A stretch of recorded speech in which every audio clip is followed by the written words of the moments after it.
안녕하세요. 찻쌤의 통하는 오웨이의 찻쌤입니다. 오늘은 지난 시간에 이어서 주문 검색 페이지와 관련된 두 번째 시간을 같이 하시면 되거든요. 지난 시간 하셨던 내용을 잠시 보시면은 회색으로 나와 있는 부분입니다.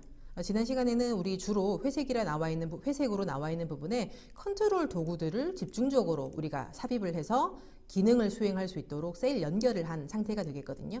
그래서 넣으셨던 게 그 콤보 상자라든지 체크할 수 있는 확인란이라든지 선택을 할 수 있는 옵션 단추라든지 이런 것들을 넣어서 지금 셀을 연결해 놓은 상태까지가 지난 시간 하셨던 작업이 되겠습니다.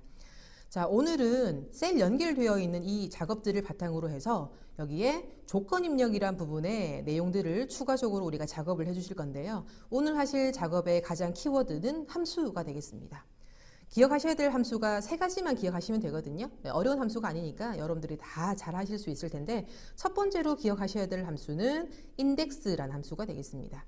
자, 인덱스라는 함수는 범위값을 첫 번째 인수로 지정해 주시고요. 행과 열이라는 걸 두 번째, 세 번째 인수로 지정해서 범위에서 몇 번째 행, 몇 번째 열에 있는 값을 가져올 수 있는 함수가 인덱스라고 보시면 됩니다. 그래서 내가 뭔가를 뭔가를 값을 가지고 오고 싶은데 그 값이 범위 영역을 지정해서 가져올 수 있도록 하는데, 행과 열이라는 숫자 값을 가지고 가져올 수 있도록 하는 기능이 인덱스라고 보시면 되고요.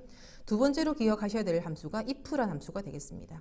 자, if는 여러분들이 너무 잘 아시는 것처럼 참인지 거짓인지 판단할 수 있는 조건과 관련된 게 첫 번째 인수고요. 두 번째는 참일 때, 세 번째는 거짓일 때와 관련된 인수를 설정하는 게 if라는 함수가 되겠습니다. 그래서 여러분들이 이제 if라는 함수를 통해 가지고 여러 가지 값들을 참일 때, 거짓일 때로 나눠서 가져올 수 있게 되는 거죠. 그죠? 그래서 분기와 관련된 함수라고 보시면 될 것 같습니다. 세 번째로 기억하셔야 될 함수는 서브토털이라는 함수가 되겠습니다. 서브토털이라는 함수는 여러 가지 옵션들을 설정할 수 있는 게 첫 번째 인수거든요. 숫자 값을 가지고 옵션을 나중에 설정하실 거고요. 설정한 옵션들에 관련돼서 이제 계산할 범위를 지정하는 게 두 번째 인수가 되겠습니다. 실제 해보시게 되면 되게 많이 활용할 수 있는 함수라고 할 수 있거든요. 그래서 여러분들이 기억하시기 좀 편할 수 있도록 한번 같이 써볼 겁니다.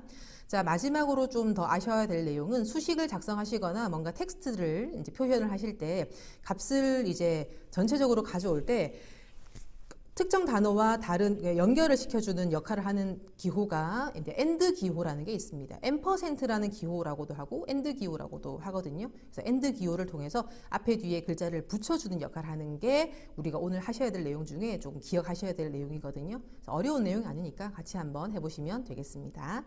자, 그러면 우선 고객과 관련된 조건 설정부터 한번 해보실 거거든요. 고객과 관련된 조건을 한번 설정해 볼게요. 자, 고객이라고 적혀 있는 C13셀에 우리가 커서를 두실 겁니다. 자, 여기다가는 고객명에 설정되어 있는 C2에 작성된 값을 가져오면 되거든요. 자, 여기에 한번 백화점이라는 글자부터 한번 적어 볼게요. 자, 적고 난 다음에 여기 있는 값이 여기에 조건 입력이라는 부분에 가져오면 되는 거죠. 그래서 는이라는 값을 작성을 하시고 C2를 클릭하시고 난 다음에 엔터를 쳐주게 되면 여기 C2 값을 가져오는 설정이 되겠습니다.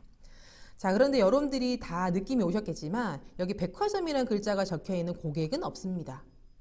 여러분들 백화점이라는 글자를 포함하는 고객은 있지만 백화점이라고만 적혀 있는 고객은 없거든요. 그래서 백화점을 포함하는 텍스트로 이 조건을 좀 수정을 해 주셔야 됩니다. 자, 백화점이 맨 끝에 포함되어 있는 게 아니라 중간에 포함되어 있는 상태죠. 그죠? 해바라기라는 글자가 앞에, 그죠? 글자가 어떤 글자가 나올지, 개수가 몇 개가 나올지 이렇게 설정할 수 있는 상태가 아니고요. 또 백화점이라는 글자 뒤에 주식 회사와 관련된 내용이 지금 들어가 있기 때문에 백화점은 전체 고객 텍스트들 전체 내용 중에 포함이 되어 있는 상태가 되겠습니다. 즉, 백화점이라는 글자 앞에 뒤에 어떤 문자, 몇 개의 문자가 나올지는 모른다라는 조건을 설정해야 되는 부분이 있기 때문에 앞에 뒤에 별표라는 기호를 붙여주셔야 되거든요.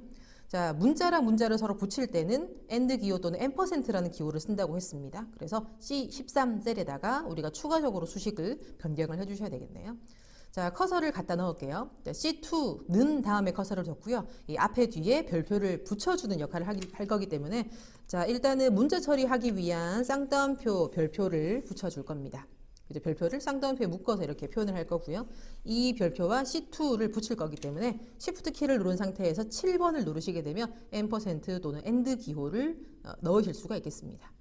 자, 이렇게 하고 끝나는 게 아니라 C2 다음에도 그죠? 별표를 붙일 건데 C2랑 별표를 서로 붙일 거기 때문에 마찬가지 Shift 키를 누른 상태에서 7번 키를 눌러서 AND 기호 또는 % 기호를 붙여주셔야 되겠죠. 그죠? 자, 엔터를 치게 되면 지금 백화점 앞에 뒤에 별표가 붙은 걸 확인하실 수가 있죠. 이렇게 해야지만 백화점이라는 글자를 포함하는 문자라는 조건이 되겠습니다.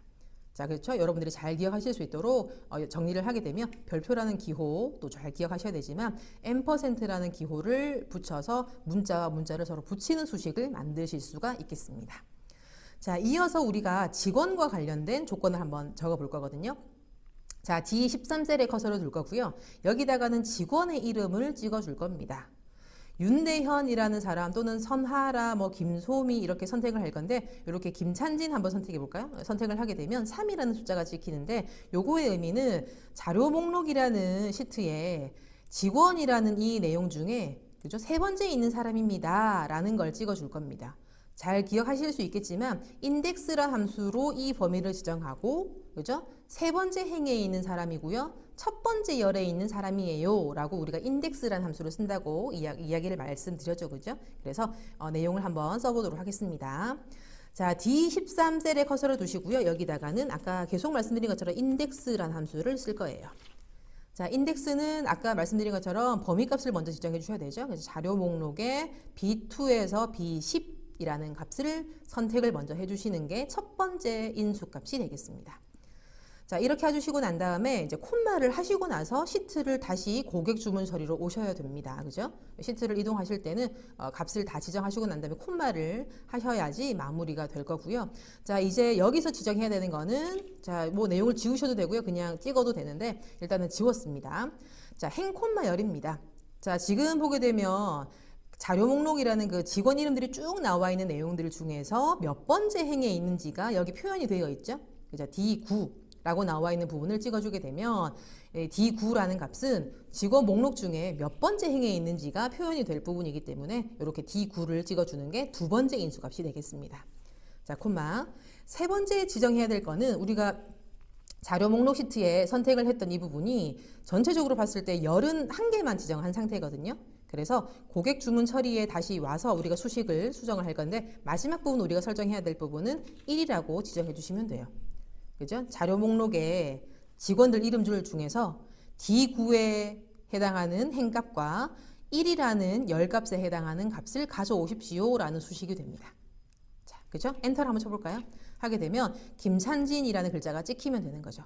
저는 안 나옵니다 하게 되면 전체 직원 체크를 이렇게 체크를 해주신 상태로 해주시게 되면 김찬진이라는 글자가 상관없네요 지금. 그래서 선택이 돼 있으면 되고요. 자, 다른 걸 한번 맞춰볼까요? 그죠? 이렇게 선택을 했을 때 여기에 행 콤마 열은 무조건 1이니까 여기 행에 대한 값이 바뀌면서 여기 사람 이름이 제대로 찍히는 걸 확인하실 수가 있겠네요. 자, 여기에 우리가 추가적으로 하셔야 될 내용은 여기 true, false라고 나와 있는 부분을 활용해서 여기에 직원들에 대한 조건을 좀 더 풍성하게 설정해 주셔야 됩니다. 자, 무슨 말이냐면 전체 직원이 체크가 안 되어 있을 때는 유가을이라고 찍히면 되는데 전체 직원이 체크가 되어 있을 때는 여기에 조건이 설정이 안 돼야지 전체 직원을 대상으로 검색이 되겠죠. 그죠?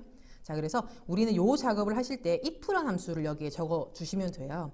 자, 즉 여기에 커서를 갖다 놓고요. 인덱스 앞에 커서를 두실 거고요. if를 여기에 추가를 하겠습니다. 자, if 함수는 첫 번째 인수가 참인지 거짓인지 판단할 수 있는 조건이 첫 번째 인수가 되겠고요. 두 번째는 참일 때, 세 번째는 거짓일 때라고 말씀드렸죠. 자, 먼저 참인지 거짓인지 판단할 수 있는 조건은 요 부분을 지정하면 요거 자체가 참인지 거짓인지가 되겠죠. true인지 false인지 이렇게 바로 설정이 될 거고요. 자, 콤마. 자, 지금 그러면 이 9라고 해서 true가 되면은 인수 내용이 그대로 찍히면 되는 거죠. 그죠? 전체 직원이 체크가 되어 있으면 내용이 안 찍혀야 되는 거죠. 그죠? 그래서 쌍따옴표 두 개를 찍어 주시면 되고요. 그런 다음에 뒷부분은 여기에 체크가 해제가 됐을 때, false가 됐을 때는 여기 실제 직원 이름이 찍혀야 되는 부분이 설정되는 거니까 이렇게 두시면 되겠네요. 그죠? 자, 엔터를 치게 되면 지금 현재 전체 직원이 체크가 되어 있으니까 그죠? 체크가 되어 있으니까 직원이 아무것도 찍히지 않은 상태가 될 거고, 체크를 해제하게 되면 사람 이름이 찍힐 수 있도록 if라는 함수가 적용이 된 걸 확인하실 수가 있겠습니다. 자, 이렇게 해서 우리가 정상적으로 작동되는 걸 한 번 더 확인해 보시면 될 것 같고요. 자, 마지막으로 우리가 설정해야 될 내용, 조건 입력과 관련돼서 마지막으로 설정해야 될 부분은 선적 구분과 관련된 부분입니다. 자, 이거는 국제, 대륙, 한일이라고 나와 있는 내용을 설정해 주시면 되는데요. 자료 목록에 여기 나와 있는 내용을 활용해서 인덱스를 써주면 된다는 거 아실 수 있겠죠, 그죠? 자, 여기 보시면 선적 구분은 오히려 좀 쉽죠, 그죠? 여기 true, false라고 설정되어 있는 부분 아무것도 필요 없이 그냥 선적 구분은 1일 때는 국제, 2일 때는 대륙, 한일, 세 번째는 한일이라고 나와 있는 부분을 그냥 다이렉트로 찍어주면 되기 때문에 바로 그냥 인덱스라는 함수만 써주시면 될 것 같네요. 자, 인덱스란 함수를 써서 첫 번째 인수로 일단 범위 값을 지정하러 자료 목록이라는 시트로 왔습니다. 자료 목록에 E2에서 E4까지 이렇게 선택을 해주시는 게 인덱스의 첫 번째 인수 값이 되겠고요. 자, 이제 콤마를 찍어주고 다시 고객 주문 처리 시트로 오셔야 되겠죠, 그죠?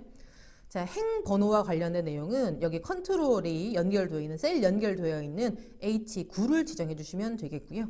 자, 콤마. 앞서 하셨던 것처럼 우리가 지정한 그 선적 구분과 관련돼서 범위를 지정했던 첫 번째 인수 값이 81였었기 때문에 1이라고 지정해 주시면 되겠습니다. 여기까지 해주시게 되면 되고요. 엔터를 치게 되면 3이라고 선택을 했을 때는 한일 특급이라는 글자가 제대로 지키는 걸 확인하실 수가 있겠네요. 그죠? 자, 국제, 대륙, 한일 이렇게 잘 설정되어 있는 거를 확인하시면은 우리가 수식을 잘 썼구나라고 판단을 하실 수가 있겠습니다. 자, 이제 함수의 마지막 부분과 관련돼서는 서브토털이라는 함수를 써주시면 되거든요. 서브토털 마지막으로 한번 써볼게요. 자, 서브토털은 D6이라는 셀에 커서를 놓으시면 되고요. 여기다가 서브토털이라고 한번 적어보겠습니다. 그죠? 자, 괄호를 열어주시면 되고요. 자, 첫 번째 인수값으로 이제 펑션이라고 하는 옵션을 설정해 주시면 되는데 여기에 우리는 개수를 구해주는 겁니다. 밑에 데이터들, 레코드들이 여기 데이터들이 몇 건이 있습니까와 관련된 결과값을 나와줘야 되기 때문에요. 카운트와 카운트 A라는 두 가지 중에 선택을 하실 수가 있는데요. 여기 실제 데이터들을 보시면 주문 번호부터 해서 전체적인 데이터가 숫자 값이 적혀 있는 셀은 없어요. 그죠? 그렇기 때문에 카운트는 안 되겠죠? 그래서 카운트 A라는 3번 옵션을 설정을 해주셔야지 제대로 된 우리가 결과물을 보실 수 있겠고요. 콤마 하고 난 다음에는 레퍼런스라고 해서 이 그 계산식을, 펑션을 수행할 개수를 구할 범위를 지정해 주시면 되는데 우리는 주문 번호를 가지고 한번 해볼까요? 그래서 B17부터 해서 끝까지 이렇게 잡아주시면 되겠습니다. 자, 그런데요, 우리가 앞으로 작업하실 내용은 289번 행까지 작업한 내용을 반영하는 게 아니라 더 늘어나도록 우리가 추가적으로 작업을 하실 거거든요. 그래서 여기 289라고 나와 있는 행 번호 값을 좀 지워서 넉넉하게 한 3000 정도 적어볼까요?